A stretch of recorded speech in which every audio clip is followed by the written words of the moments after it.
성도 여러분, 안녕하세요. 오늘도 이 아침에 예배하는 모든 분들에게 주님의 은혜가 넘치길 축복합니다. 사도신경으로 우리의 믿음을 고백하겠습니다.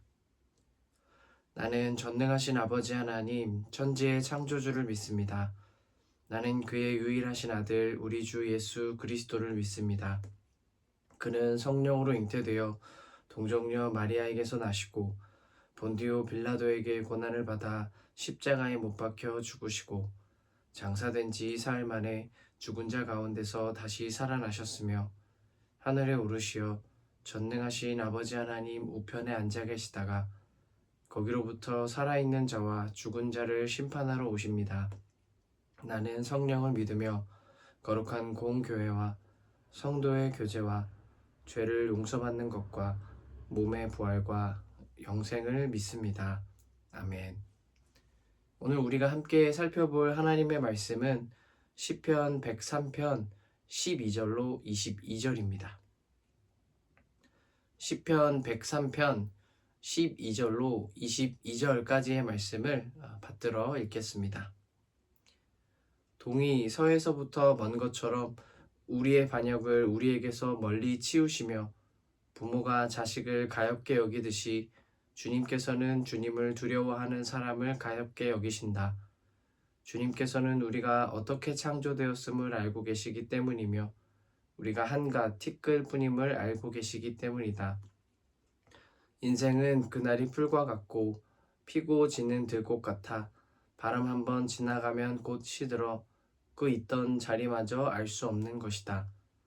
그러나 주님을 경외하는 사람에게는 주님의 사랑이 영원에서 영원까지 이르고 주님의 의로우심은 자손 대대에 이를 것이니 곧 주님의 언약을 지키고 주님의 법도를 기억하여 따르는 사람에게 이를 것이다. 주님은 그 보좌를 하늘에 든든히 세우시고 그의 나라는 만유를 통치하신다. 주님의 모든 천사들아, 주님의 말씀을 듣고 따르는 힘찬 용사들아, 주님을 찬양하여라. 주님의 모든 군대들아, 그의 뜻을 이루는 종들아, 주님을 찬양하여라. 주님께 지음받은 사람들아, 주님께서 통치하시는 모든 곳에서 주님을 찬송하여라. 내 영혼아, 주님을 찬송하여라. 아멘. 티끌을 품으시는 영원한 사랑이라는 말씀 제목으로 시편 103편 12절로 22절까지의 말씀을 살펴보겠습니다. 오늘 우리가 읽은 시편 103편은 하나님과 사람 사이에 있는 거대한 격차에 대해 이야기합니다. 하나님은 하늘의 보좌를 세우시고 온 우주를 다스리시는 영원한 통치자이십니다. 반면에 우리는 어떨까요? 오늘 있다가 내일이면 사라지는 들풀 같고 바람에 흩어지는 한갓 티끌에 불과합니다. 이처럼 하나님과 사람 사이에는 도무지 메울 수 없는 무한한 격의 차이가 존재합니다. 세상에서는 보통 이런 격차가 벌어지면 일이 좋지 않은 방향으로 흘러갑니다. 소위 급이 다르다고 생각하는 이들은 자신보다 낮은 위치에 있는 이들을 무시하거나 차별하곤 합니다. 반대로 격이 낮다고 느끼는 이들은 깊은 소외감과 박탈감을 경험합니다. 그러니까 격차는 곧 세상에서 분리가 되며 차별이 되고 이로 인해 이 세상에 많은 갈등과 소요가 실제로 벌어지는 것을 우리는 볼 수 있는데요. 그런데 오늘 시편이 우리에게 전하는 아주 놀라운 반전이 있습니다. 하나님과 우리 사이에 놓여 있는 아주 큰 격차는 하나님의 외면이나 차별을 일으키는 것이 아니라 오히려 우리를 향한 무한한 자비와 돌봄을 일으킨다는 것입니다. 현격한 차이가 우리에게 하나님의 자비로우심을 부어지게 하는 동기가 되는데요. 하나님은 너무 높으신 분이라 우리를 이해하지 못하고 우리를 멀리해 버리시는 분이 결코 아닙니다. 오히려 그 높은 자리에서 우리의 비천함을 누구보다 깊이 동정하십니다. 하나님은 영원한 사랑인 헤세드로 우리를 품어주시는데요. 이 아침 우리를 생각하셔서 그 격차를 메우고 오히려 우리에게 찾아와 우리를 품어주시는 하나님을 만나기 원합니다. 그분의 용서와 신실한 그 사랑을 깨닫는 이 시인의 모습처럼 내 영혼아 주님을 찬송하라 라는 고백이 우리에게서도 터져 나오고 앞으로도 계속해서 주님의 사랑을 묵상하고 경험하면서 우리도 이 고백을 따라 하기 원하는데요. 자, 그러면 시인이 맛본 또 바라는 은혜는 무엇이며 모든 사람이 얻기를 바라는 그 은혜가 무엇인지 같이 한번 살펴보겠습니다. 자, 먼저 본문을 보면 하나님은 사람의 가장 근본적인 문제인 죄를 다루시는 것을 볼 수 있습니다. 자, 12절을 보겠습니다. 동이 서에서부터 먼 것처럼 우리의 반역을 우리에게서 멀리 치우시며.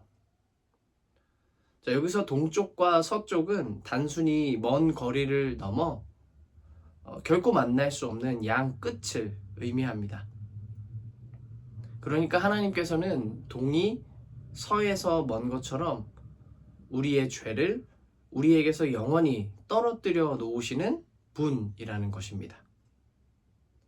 하나님을 경외하는 사람들이 하나님 앞으로 나아갈 때 그의 지난 과거와 또 죄책감들이 그의 발목을 붙잡지 못하는 이유가 여기에 있습니다. 하나님께서 그를 그의 죄에서 완전히 분리시켜 주셨습니다. 오늘날 우리는 이 분리를 예수 그리스도의 십자가에서 봅니다. 십자가는 하나님과 우리 사이를 가로막던 죄의 담을 허무는 단호한 심판이었습니다. 동시에 그 죄를 아들에게 다 옮기시고 우리를 의롭다 하시는 단호한 용서의 현장이었습니다. 예수께서 십자가 위에서 피 흘려 죽으심으로 우리의 모든 반역을 짊어지셨고 그 결과 우리는 동이 서에서 먼 것처럼 우리의 죄와 완전히 결별하게 되었습니다.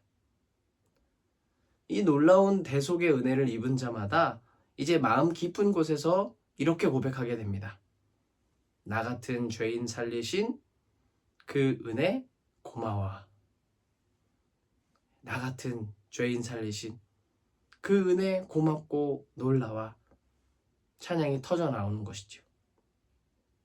자, 이것이 우리가 하나님을 바라보며 하나님 찬양을 시작할 수 있는 첫 번째 이유입니다. 주께서 우리를 죄에서 해방하셨습니다. 우리는 주님의 사랑을 입어 그 아들의 피로써 죄에서 영원히 분리되었습니다.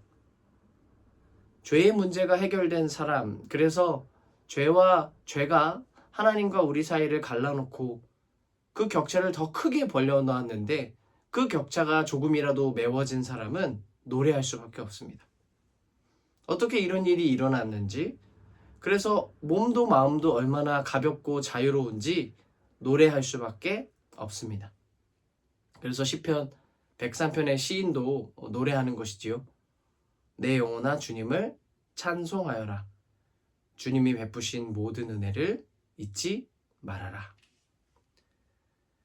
더 이상 우리 죄를 기억지 아니하시는 하나님에 대한 이야기가 하나 있는데요. 실제가 아니라 그 하나님에 대한 성품을 보여주는 이야기입니다.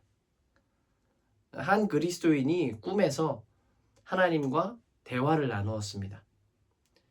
그는 평생 자신을 괴롭히던 부끄러운 과거의 죄를 하나씩 열거하며 하나님, 그때 제가 지은 그 죄 기억하시지요?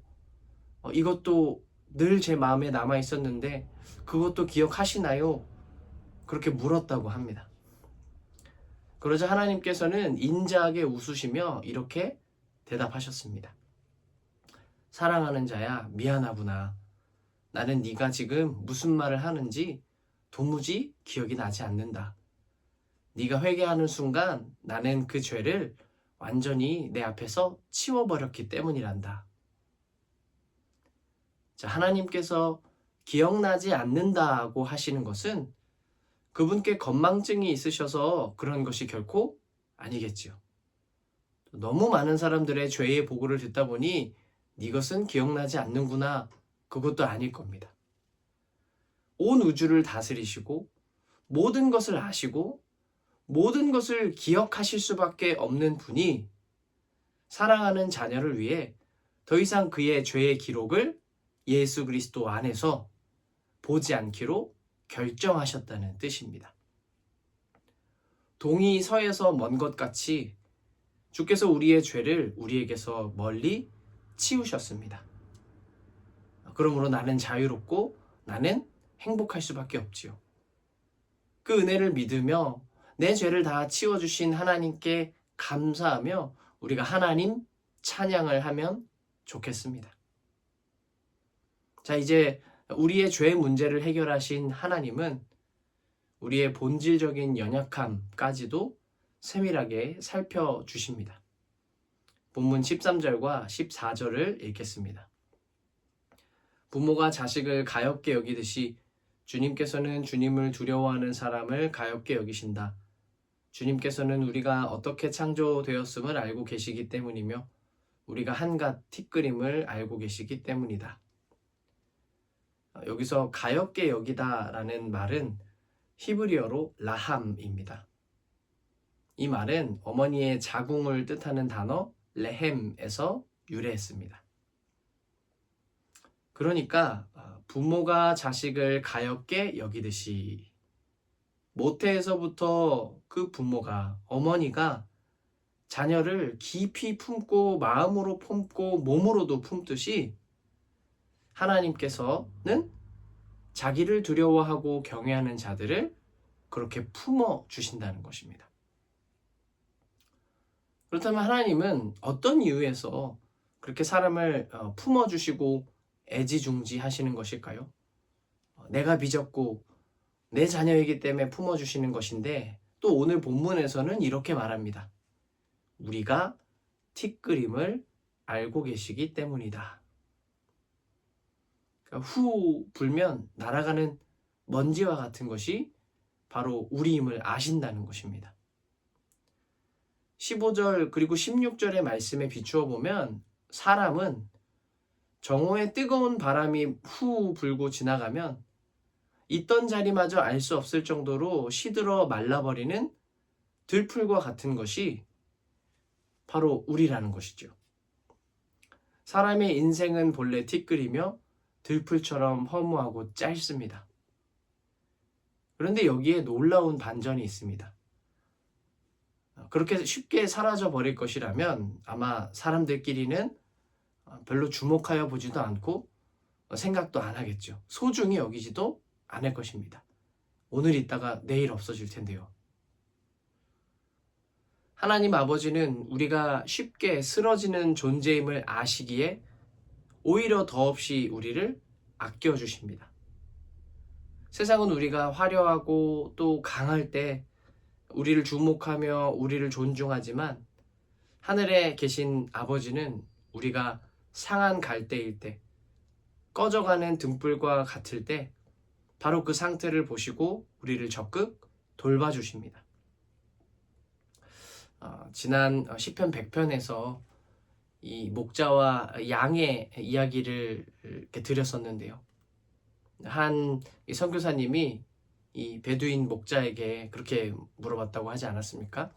만일에 돌보시는 양 중에 한 마리가 늙거나 아니면 병들어서 더 이상 같이 갈 수 없거나 다리가 부러져서 동행할 수 없을 경우에는 그 양을 어떻게 하십니까? 그렇게 물어봤다라는 거죠. 그러니까 이 목자가 그렇게 얘기를 했다는 거죠. 양이 다리를 다쳐서 같이 가지 못할 때는 우리는 그 양을 어깨에 들쳐매고 업고서 갑니다.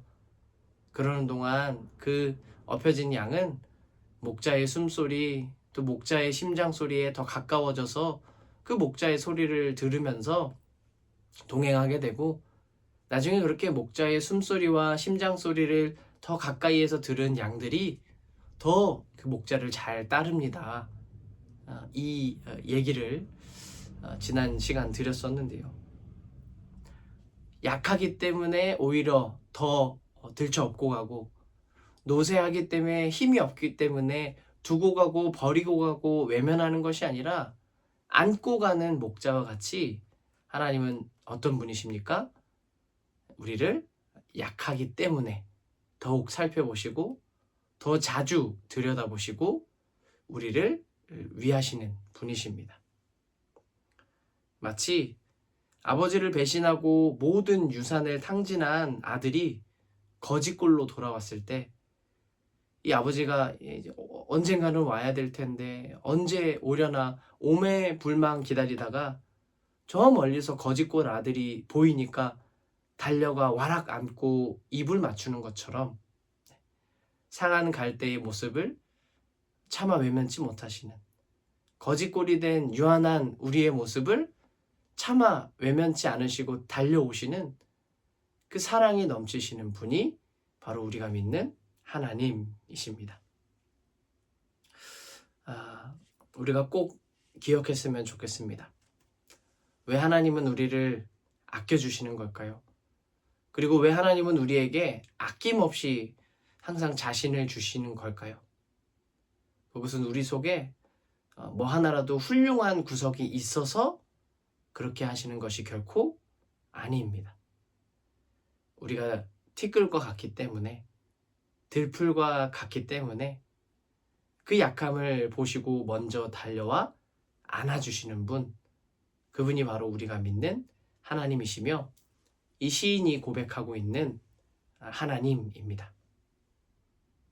자, 이제 그런 하나님을 우리가 감사합니다, 하나님 사랑합니다, 주님의 사랑이 언제나 영원하며 조건 없이 주님은 나를 아껴주십니다, 이 고백이 우리 속에서 당연히 터져 나와야 하는 것인데요.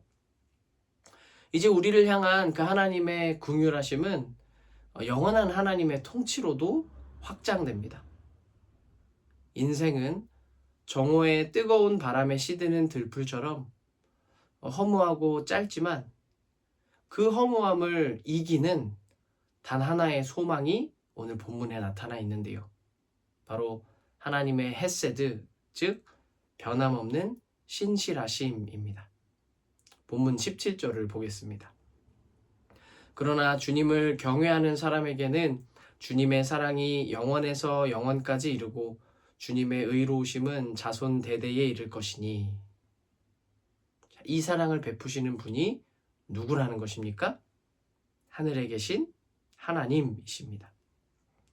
하나님은 하늘의 보좌를 든든히 세우시고 만유를 통치하시는 왕이십니다.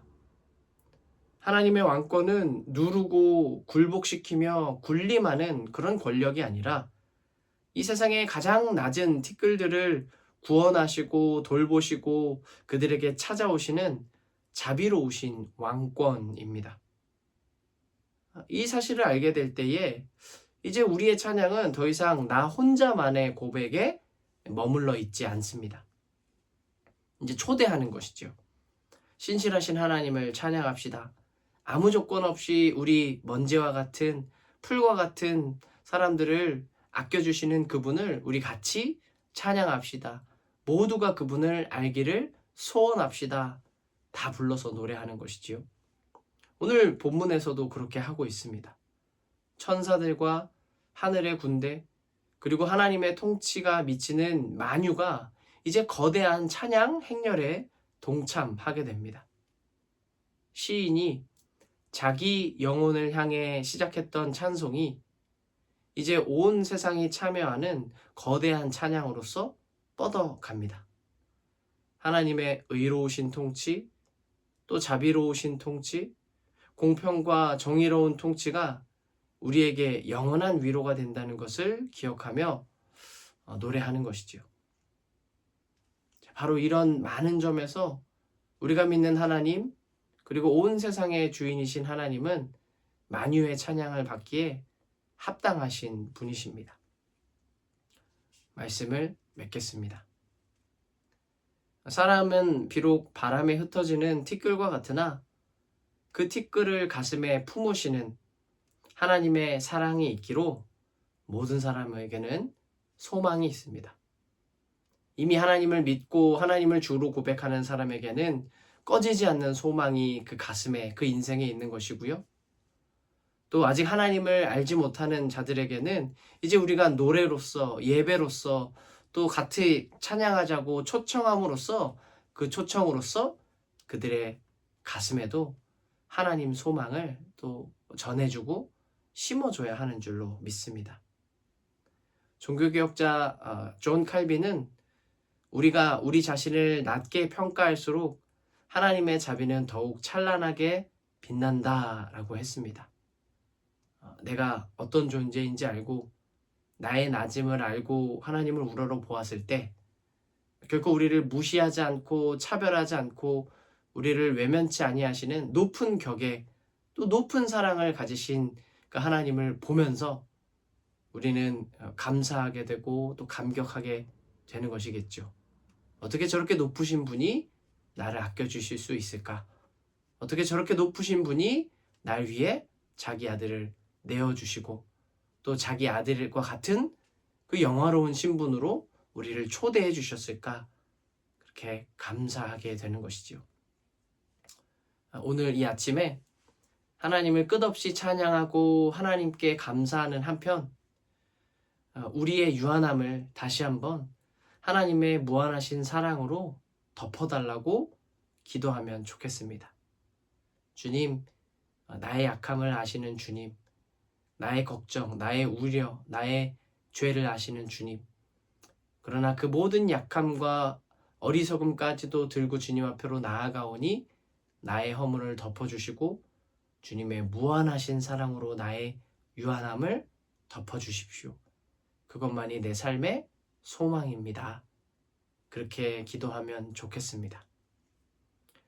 하나님께서는 시편 이사야 49장 15절의 말씀을 통해 여인이 어찌 그 젖먹는 자식을 잊겠느냐 나는 너를 잊지 아니할 것이라 젖먹이는 여인의 비유에 자신이 자기 백성을 향하여 어떤 분이신지 비유하셨고요. 로마서 14장 8절의 말씀을 통해 우리가 사나 죽으나 우리가 주의 것이로다 라고 말씀하시며 우리의 정체성을 못 박으셨습니다. 그러므로 이 아침 우리의 정체성, 나는 주님의 사랑과 주님의 인자하심을 덧입은 주님의 사람입니다. 여인이 자기가 젖먹이는 아이를 늘 생각하고 언제 돌봐야 하는지, 언제 젖을 먹여야 되는지, 아이가 지금 더운지, 추운지, 배고픈지, 무서운지, 어떤 상태인지 늘 살피는 것처럼 하나님께서 우리를 그렇게 살피신다는 것을 믿으며 살아가면 좋겠습니다. 항상 찬양하고 더 많은 사람들을 이 찬양의 자리로 초대하며 나의 유한함을 주님의 무한함으로 덮어주십시오. 그것만이 내 인생의 유일한 빛이요 소망입니다.